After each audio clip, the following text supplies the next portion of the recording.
Hello everyone. Welcome back to another episode of our entitled parents. In today's episode, AITA for not letting my in-laws see my newborn the day he was born? We're gonna live on a bus. You can just host Thanksgiving? At 23. Oops, now we're homeless. My daughter's entitled father is finally leaving us alone. Before we get started, make sure to subscribe so you will never miss a video. So let's get started. AITA for not letting my in-laws see my newborn the day he was born? For some backstory, my wife and I had a 24-week pregnancy end in tragedy roughly 2 years before this story. This left us feeling very protective of our most recent pregnancy. Our son decided he wanted to wait until the last possible second to arrive, so we were scheduled for an induction. The entire time we were in the hospital, I was constantly getting bombarded by her parents with texts asking for updates on what was happening. I did my best to keep up with them until my wife got frustrated and told me to leave them on read. At roughly 7 p.m., my wife gave birth to a beautiful baby boy, and I could not have been happier. We let everyone know he was here, and were immediately asked what room we were in so that her parents could come see him. We hadn't even left the delivery room yet, no visitors allowed there, and told them that we were too tired for visitors that night. They constantly hounded us until we got to the maternity floor around midnight, and we went to bed.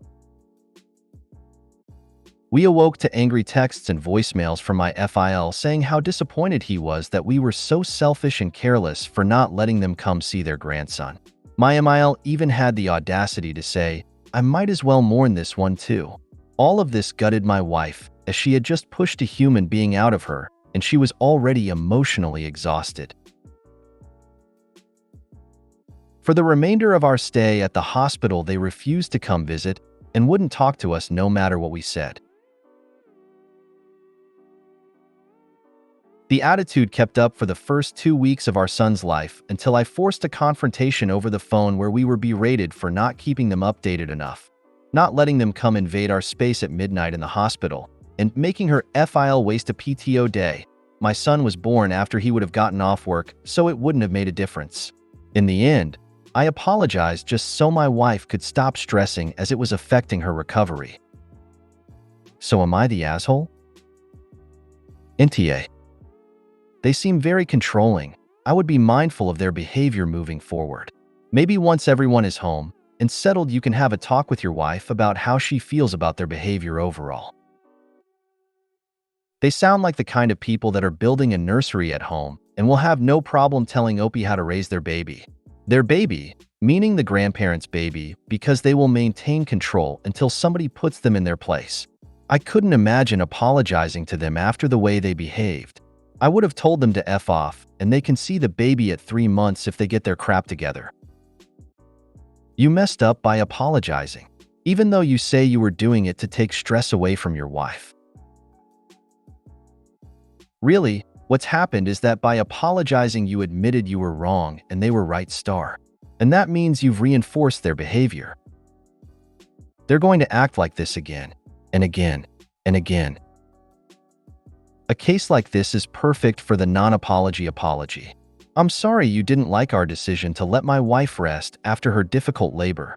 I'm sorry you're upset because we said no to you. My MIL even had the audacity to say, "I might as well mourn this one too." This level of toxicity really needs some time and space before you attempt to deal with it. You have not yet thought through how terrible a comment this was to make about your family. She needs to be in timeout for a set length of time, or until she apologizes. Agreed. That was beyond low. NTA. I wouldn't beg them to come meet the baby. I would have said, "Okay, stay away. We don't want that crap around our baby." NTA. I clearly recall a midwife coming and saying my mother was on the phone as I was in mid-push. My husband was holding my hand and supporting me. The look on everyone's faces when I screamed, "Tell her to get $kid. I'm busy," is permanently etched in my mind. What was really funny afterwards was my brother telling me he told her not to call. We're gonna live on a bus. You can just host Thanksgiving? At 23. Oops, now we're homeless. This happened a few years back. I found out my parents bought a bus to live on, an old school bus. This is a normal thing for a retiree couple to do. A big life change to move on from being parents, except they weren't empty nesters. They have great jobs and could afford to put the bus together. All 4 of their kids were in their early 20s, and I was the eldest just below my mid-20s. All my siblings were still in college or still living with them. They wanted to keep 2 100-pound dogs and their high school senior-age son on a bus. I am panicking because what if something goes wrong? And one of the kids has to move back home without a home. My husband and I purchased a pull-out couch for emergencies because of this. I very patiently ask, "Okay, so how do you want to handle holidays?" "Well, you kids can just host it. You have your own place." My own place is a 1-bedroom, 1-bathroom where we don't even own a table for eating. We have tables for miniature painting but no chairs that could be used for dinner. When we host friends, we use the coffee table and put food there. Our kitchen is much too small to feed a family of 6. One wall of our living room has large pet rat cages. I'm a small-scale pet rat breeder, so I know my mom would freak out about the pet smell. We keep them clean, but the smell of pets in a house has a dog, let alone a dog, a cat, a lizard, and 2 mischiefs of rats. I flat out refused to host, and they got hand-wavy about it. They did not re-up their lease and ended up homeless for a few months, living in a hotel with my high school senior brother and 2 giant dogs, because the bus was not up and ready. It's been years, and it's still not ready. This was a part of a breaking point where I went low contact. There were other factors, but that was a cherry on top of fun neglect, abuse, medical and psych, not CPS level but just under, biphobia, and racism sandwich. I apologize for having nothing constructive to contribute, but TIL that a group of rats is called a mischief, and for that I thank you. It's the term for a group of domestic rats, yes. It's pretty literal. This is happening to a lot of retirees. They're watching a lot of YouTubers selling them on the RV/bus retirement, and almost none of them have any clue what they're actually getting into. From what I've read, most of them don't make it to a year before they regret selling their house. And once they get to the age where they need regular medical visits, it becomes a nightmare. Exactly my mindset. Though my parents fancy themselves as flippers, so they hadn't lived in a house for more than 4 years before selling and moving. I lived in 20 different houses by 21, 3 countries, and 2 states. My thought when you were talking about the Thanksgiving part was have them over, but serve each of them a turkey Lunchable and a can of soda. My daughter's entitled father is finally leaving us alone. This came up far earlier than planned. And while I'm happy to announce my daughter and I are finally free, there are some sad news mixed in. Just to recap, I, 34F now, have a daughter, 6F, with Jeff, 37M. We never dated. It was a one-night stand where protection failed. I never regret having my daughter despite Jeff demanding me to end the pregnancy, then refusing to be involved for my daughter's first 4 years of life. 2 years ago, he reappeared demanding parental rights. Our country's courts deny it since he was not in her birth certificate, his decision, and he had never paid any kind of child support. Turned out he didn't care for my daughter. All he wanted was to use her as a replacement for a child he lost with his wife. Now, before I go to the update, I did get a lot of questions to answer. Did I know Jeff was married? He wasn't when we had our one-night stand. Are you interested in Jeff? No, I'm a romantic. Meaning I do no develop romantic feelings. I don't think that's a healthy mindset for a long-term partner, so I refuse to date. I was okay with one-night stands until I had my daughter. Why did you send information to Jeff? Because my mother recommended it, and she was absolutely right. Had I not done so, he could have sued me for parental alienation. By trying to get him involved, I actually came out far better situated to prove I'm not trying to keep him away out of spite. but because I truly think he's a danger. Why don't you talk more about your daughter's emotions/status? No? No offense, but I give just enough information on my 6 years old. I don't think people in Reddit are bad, but this is the internet. I don't really need to speak in depth details on my child's mental state or her actions. What I want to share about myself, that's fine. I'm a full-grown woman. My child is another matter. I don't even post pictures of her in social media. All you need to know, for the people asking, is she's happy, healthy, and has a father figure in her godfather. She's normal, rambunctious little girl. Why was Jeff arrested? He got into a drunk fight. Assault charges. It's completely unrelated to my kid, but could have been used for custody matters. Ended up being unnecessary. Now, to the update. While our case has yet to be reviewed, we were scheduled for September 2025. Jeff's lawyer contacted mine to say they were dropping their demand for parental rights. About 6 weeks ago, Jeff formally agreed to drop any claims for rights or responsibility to my daughter. I know a lot of people are going to go all over, but what about child support or inheritance? Keep reading, it should explain why it is not worth it. My lawyer went over the documents to make sure it wasn't a legal trap of sort, and he confirmed they were exactly that. He wasn't asking for anything in return, just to drop. I didn't question more, just had it signed, and now we need to wait a couple of weeks to get confirmation everything is done? Since both parties agree on this, it should be relatively quick to get it through the courts. If it sounds weird that he suddenly just gave up, I thought the same.